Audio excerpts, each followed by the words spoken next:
Buongiorno a tutti, sono Guido Moscarella, CEO del gruppo Innoveri, società System Integrator, in particolare focalizzata nella cyber security. Con questa serie di video che stiamo lanciando abbiamo l'obiettivo di divulgare alcune nozioni in ambito cyber ad una platea quanto più ampia possibile.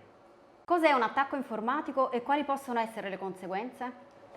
Allora, un attacco informatico lo definiamo come un atto intenzionale di cercare di eludere sistemi, controlli di sicurezza che vanno a proteggere alcune risorse o sistemi in generale, quindi questo è un attacco, un atto intenzionale al fine di che cosa? Di ottenere accesso a queste risorse o anche di limitarne o di comprometterne l'integrità. Quali sono gli attacchi in aumento?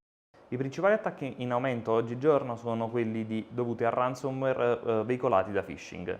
Il phishing è un atto, generalmente illegale, con il quale un attaccante cerca di sottrarre delle informazioni personali, come ad esempio nome utenti, password o anche numeri di carte di credito, ad una vittima. In che modo riesce a farlo? Sfruttando una particolare tecnica di ingegneria sociale, quindi senza neanche dover attaccare i sistemi in particolare, ma attacca direttamente la persona. Quindi in un certo senso non è un vero e proprio attacco informatico da questo punto di vista.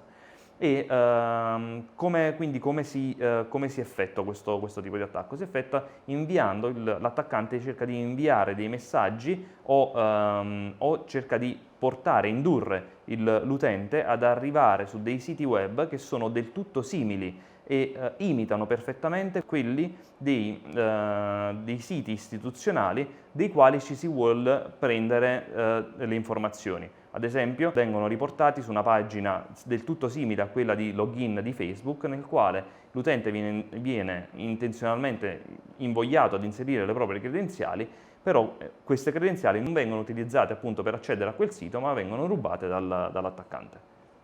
Quali sono le conseguenze?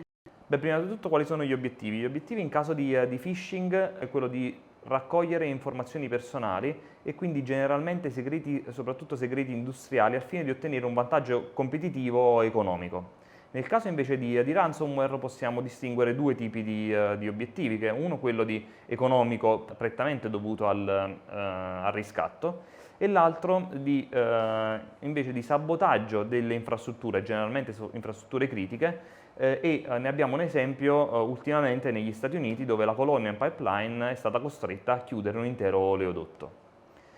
Quindi quali sono le conseguenze? Le conseguenze sono di tipo, appunto, come stavamo dicendo, economico, sono di tipo di perdita di reputazione, di immagine, di interruzione del servizio e perdita delle proprietà intellettuali.